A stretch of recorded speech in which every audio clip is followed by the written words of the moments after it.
Dear friends, എല്ലാവർക്കും സുഖമല്ലേ? അപ്പം നമ്മളിന്ന് ഒരു അടിപൊളി ഐറ്റമായിട്ടാണ് വന്നിരിക്കുന്നത്. അപ്പോൾ ദാ കോളിഫ്ലവർ വെച്ചിട്ട് നമുക്കൊരു റെസ്റ്റോറൻറ്റ് സ്റ്റൈലിലൊരു ഗോബി മഞ്ചൂരിയൻ ഉണ്ടാക്കാം കേട്ടോ. അപ്പോൾ അതിന് വേണ്ടി ഈ ഒരു വലിപ്പത്തിൽ നമ്മൾ ചെറിയ കഷ്ണങ്ങളാക്കിയിട്ട് ഒരു ചൂടുവെള്ളത്തിൽ ഇട്ട് വയ്ക്കണം നമ്മൾ. അപ്പോൾ പിന്നെ അതിൽ എന്തെങ്കിലും വിഷാംശമൊക്കെ ഉണ്ടെങ്കിൽ പോകാൻ വേണ്ടിയിട്ട് നമുക്ക് കുറച്ച് മഞ്ഞൾപ്പൊടിയും കൂടി ഇട്ട് വയ്ക്കാം. ഉപ്പും കൂടി ഇട്ടാലും നല്ലതാണ്. ഞാനിപ്പോൾ മഞ്ഞൾപ്പൊടി മാത്രമേ ഇട്ടിട്ടുള്ളൂ. അതിനുശേഷം നമുക്കൊരു 10 മിനിറ്റ് മാറ്റി വെച്ചാൽ അതിലെന്തെങ്കിലും പുഴുവോ അങ്ങനെ ഉണ്ടെങ്കിലൊക്കെ അത് ചത്ത് പോവും. അതിനുശേഷം ഒരു 2-3 വട്ടം ഒന്ന് നല്ല വെള്ളത്തിലും കൂടി കഴുകിയിട്ട്, നല്ല വെള്ളം എന്ന് ഉദ്ദേശിച്ച് തണുത്ത വെള്ളം കേട്ടോ, അതിലൊന്ന് കഴുകി വെള്ളം ഒന്ന് ഊറ്റിയെടുക്കാം. ഊറ്റിയെടുത്തതിന് ശേഷം നന്നായിട്ട് വെള്ളം പോയ ശേഷം നമുക്കതൊരു വേറെ പാത്രത്തിലേക്ക് മാറ്റി കൊടുക്കാം.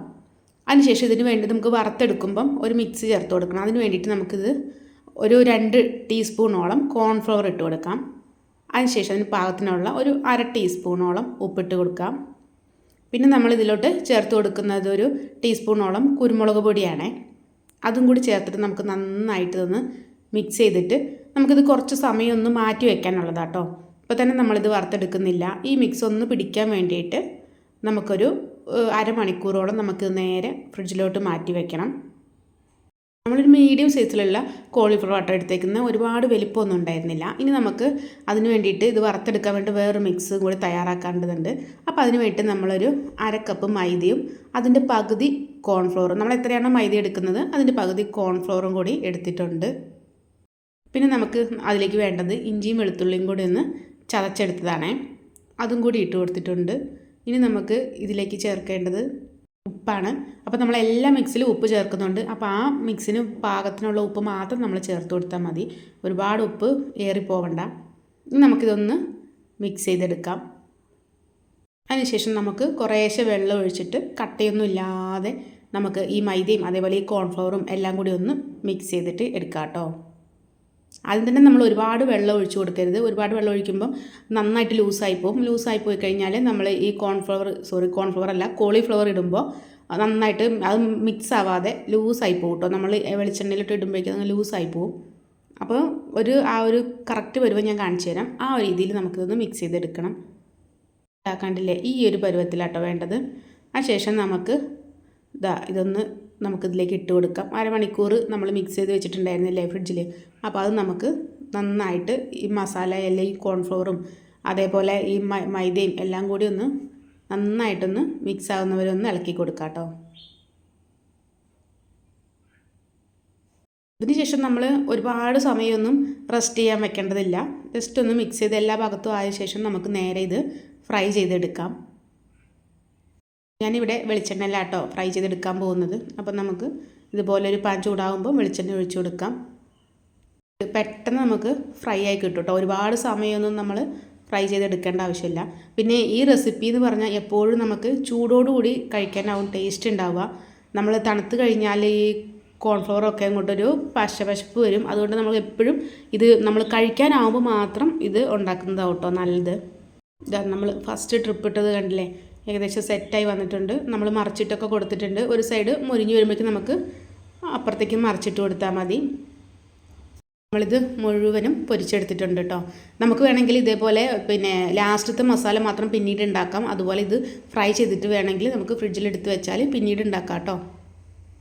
നമ്മളിവിടെ എല്ലാം റെഡിയാക്കി എടുത്തിട്ടുണ്ട്. ഇനി നമുക്ക് ലാസ്റ്റത്തെ സ്റ്റെപ്പായ വേറൊരു മസാലയും കൂടി ഉണ്ടാക്കിയെടുക്കണം. നമുക്കതിന് വേണ്ടിയിട്ട് ഇതുപോലെ വേറൊരു പാൻ അടുപ്പത്ത് വെച്ചിട്ടുണ്ട്. അതിലേക്ക് നമുക്ക് ഒരു 2 ടേബിൾ സ്പൂണും വെളിച്ചെണ്ണ ഒഴിച്ച് കൊടുക്കാം. പിന്നെ നമ്മൾ ഇതേപോലെ ഇതിന് വേണ്ടിയിട്ട് ഒരു മസാലയ്ക്ക് വേണ്ടിയിട്ട് നമ്മളൊരു ടീസ്പൂണോളം സോയാ സോസും അതുപോലെ നമുക്ക് ഒരു 2 ടീസ്പൂണോളം തക്കാളി സോസ്, പിന്നെ നമ്മൾ ചേർത്ത് കൊടുക്കുന്നത് ഒരു ടീസ്പൂണോളം ചില്ലി സോസാണ്.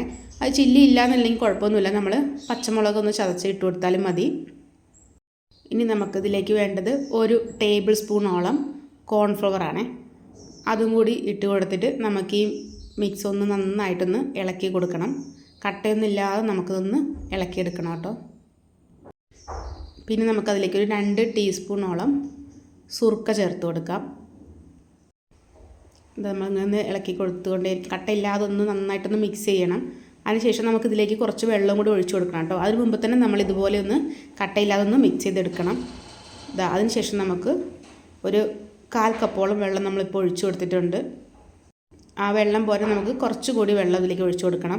അതിന് മുമ്പ് ഞാനിതിലേക്ക് 1 ടീസ്പൂണോളം കുരുമുളക് പൊടി ഇട്ട് കൊടുത്തിട്ടുണ്ട്. അതൊക്കെ നമുക്ക് ഓരോരുത്തരുടെ എരിവിനനുസരിച്ച് നമുക്കതിലേക്ക് ഇട്ട് കൊടുക്കാം. ഇതിൽ മുളക് പൊടിയൊന്നും ചേർക്കുന്നില്ല, അതുകൊണ്ട് കുരുമുളക് പൊടി മതിയാകും. ആ എരിവ് നമുക്ക് കൂടുതൽ എരിവ് വേണമെന്നുള്ളവർ കുരുമുളക് പൊടി ഒന്നും കൂടി കൂടുതൽ ഇട്ട് കൊടുത്താൽ മതിയാകും കേട്ടോ. നമുക്ക് ആ മിക്സർ മാറ്റി വയ്ക്കാം. ഇതാ പാൻ ചൂടായിട്ടുണ്ട്. അപ്പോൾ നമുക്കതിലേക്ക് ഒരു ക്യാപ്സിക്കത്തിൻ്റെ ഒരു 1/4 ഭാഗവും ഒരു വലിയ ഉള്ളീൻ്റെ ഒരു 1/4 ഭാഗവും മാത്രമേ ഞാൻ എടുത്തിട്ടുള്ളൂ.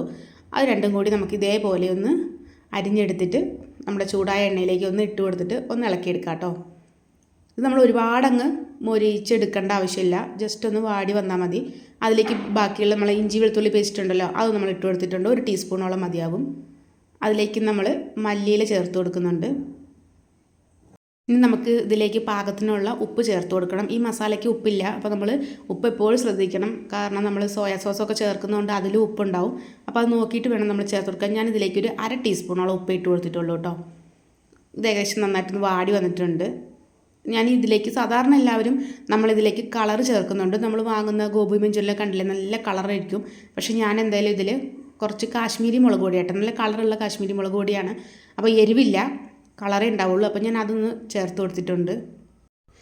അപ്പോൾ നമ്മുടെ മസാലയൊക്കെ ഏകദേശം വഴന്ന് വന്നുകൊണ്ടിരിക്കുന്നു. ഇനി ഈ ഒരു രീതിയിൽ വന്നാൽ മതി, ഒരുപാടങ്ങ് മൊരിഞ്ഞു വരേണ്ടതില്ല. എന്നിട്ട് നമുക്കിതിലേക്ക് നമ്മൾ നേരത്തെ മിക്സ് ചെയ്ത് വെച്ചിട്ടില്ലേ, അത് നമുക്കിതിലേക്ക് ഒഴിച്ചു കൊടുക്കാം. ഇതൊന്ന് ചൂടാകുമ്പോഴത്തേക്കും നമുക്കിത് പെട്ടെന്ന് അങ്ങ് തിക്കായി വരും കേട്ടോ. കണ്ടില്ലേ, പെട്ടെന്ന് ആ കോൺഫ്ലവർ ചേർത്തുകൊണ്ട് പെട്ടെന്ന് തിക്കായി വരും. അതൊന്ന് തിക്കായി വന്ന ശേഷം നമുക്ക് അതിലേക്ക് നമ്മൾ പൊരിച്ച് വെച്ചേക്കുന്ന കോളിഫ്ലവർ ഇട്ട് കൊടുക്കണം കേട്ടോ. ഞാനിതിലേക്ക് അതൊക്കെ ഇട്ട് കൊടുത്തിട്ടുണ്ട്. ഇനി നമുക്കിത് എല്ലാം കൂടി ഒന്ന് നന്നായിട്ടൊന്ന് മിക്സ് ചെയ്തെടുക്കാം. ഈ സമയത്ത് ഫ്ലെയിം ലോ ഫ്ലെയിമിലായിരിക്കണം. തീ കൂട്ടി വെച്ചാൽ പെട്ടെന്ന് ഇതങ്ങ് കട്ടയായി പോവും. നമ്മുടെ സംഭവം സെറ്റായിട്ടില്ലേ, കാണാൻ തന്നെ നല്ല ഭംഗിയുണ്ടായിരുന്നു, കഴിക്കാൻ അടിപൊളിയായിരുന്നു കേട്ടോ. അപ്പോൾ ഇതെല്ലാവരും വീട്ടിലൊന്ന് ട്രൈ ചെയ്യണം. കുട്ടികൾക്കൊക്കെ ഒന്ന് ചെയ്ത് കൊടുക്കണം, എല്ലാവർക്കും ഇഷ്ടപ്പെടും. നമ്മൾ കളറൊന്നും ചേർത്ത് കുട്ടികൾക്ക് ഹോട്ടലിൽ നിന്നൊന്നും വാങ്ങിക്കൊടുക്കണ്ട. ഞാൻ ലാസ്റ്റ് നമ്മുടെ മല്ലിച്ചപ്പും കൂടി ഇട്ടൊന്ന് ഗാർണിഷ് ചെയ്തിട്ടുണ്ട്. നമ്മളതിൽ സ്പ്രിംഗ് ഓണിയനൊക്കെ ഉണ്ടെങ്കിൽ അതൊക്കെ നമുക്ക് ഇട്ട് കൊടുക്കാം കേട്ടോ. ഇത്രയേ ഉള്ളൂ നമ്മുടെ വീഡിയോ ഇഷ്ടമായാൽ ലൈക്ക് ചെയ്യാനും കമൻറ്റ് ചെയ്യാനും സബ്സ്ക്രൈബ് ചെയ്യാനും ഒന്നും മറക്കരുതേ. അപ്പോൾ ഇതുപോലെ നല്ല നല്ല റെസിപ്പികളായിട്ട് നമുക്ക് അടുത്ത ദിവസം കാണാം. അപ്പോൾ അതുവരേക്കും എല്ലാവരോടും ടാറ്റാ ബൈ ബൈ.